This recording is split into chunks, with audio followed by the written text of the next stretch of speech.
up? Welcome back to the Necro Zoo. I am Bones. And in this one, let's go ahead and add one more figure to my McFarlane DC Multiverse collection. Now, I did pick this figure up at Walmart. Sadly, there was only one of these.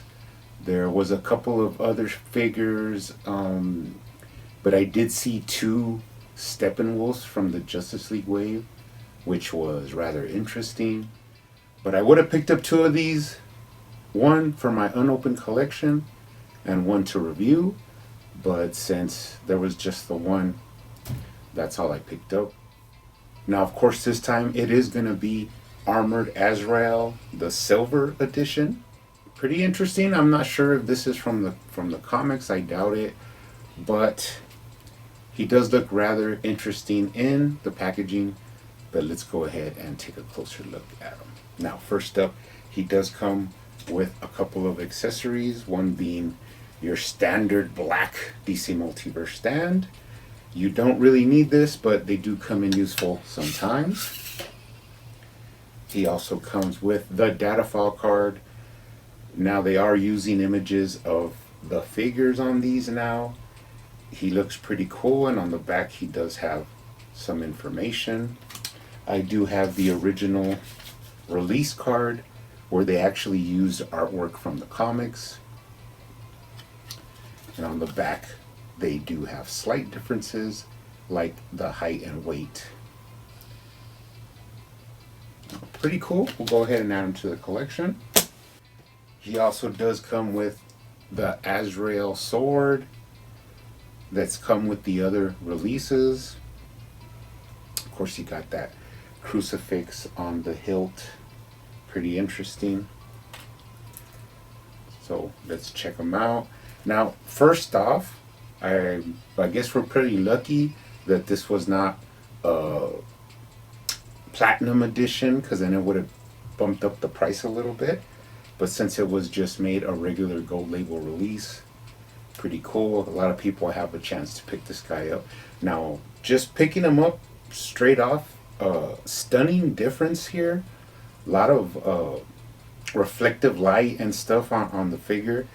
Surprisingly, just one pop of color, which is the bat here on his chest, but straight off looks really nice.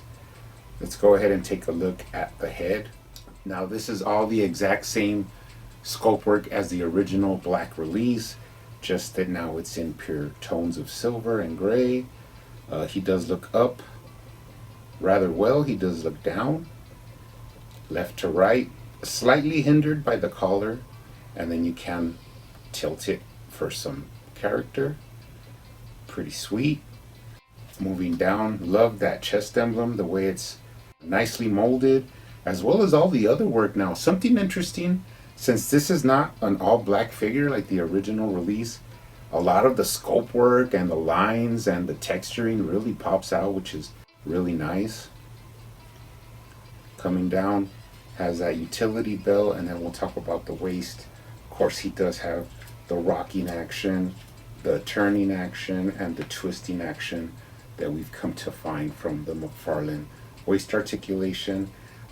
He does bend forward, but it's more of like at the hips, and he does bend back.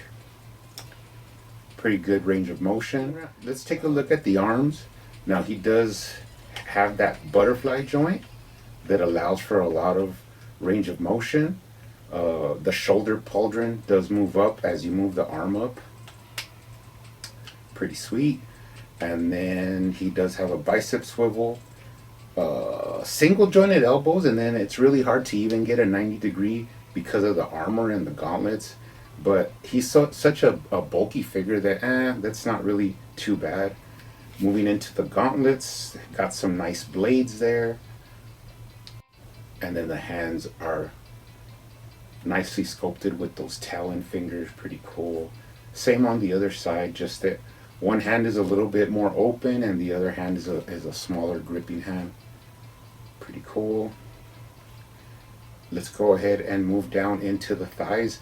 I always check for a thigh swivel on these figures, And something really came out to me, and that is that on the black one, you didn't even notice this, but the actual lower part of the thighs actually swivel independently from the upper part.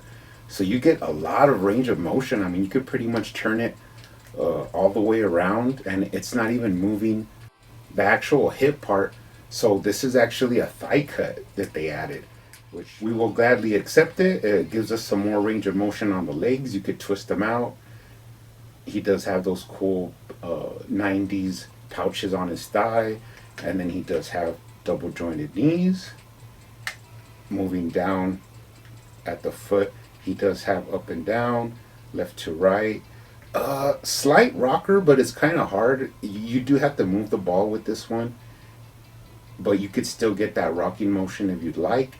And then he does have toe articulation. Pretty cool figure. Let's check him out from the bottom. He has like some kind of horizontal tread, lifting up the cape. Pretty cool sculpt work in the back. Love the gloss on this silver. It's just really smooth. Doesn't have that much marbling. And then the pouches are a different color silver, so that gives it a little bit of contrast. Now the cape feels a little bit like thinner, and it actually does have marbling. I guess it's the plastic that they use to make it, but it doesn't take away from the figure. It actually works pretty well. And then moving up the back, you have these spikes at the nape of the neck. Look pretty intimidating there. Pretty cool, pretty nice figure. Now you can take the sword and working it into the hand, you could get it in there. Pretty cool. I guess we could go ahead and compare it now with the original Armored Azrael release, which is more of a black and gold ensemble, but he also comes with his sword. Putting them next to each other, like I said before, there are no sculpt differences, but the color and the contrast really pops out to you. Just you can't see a lot of the details on the black armor, but when you take a look at the silver one, you definitely could see all the sculpt work that was done on this figure. Looks really nice.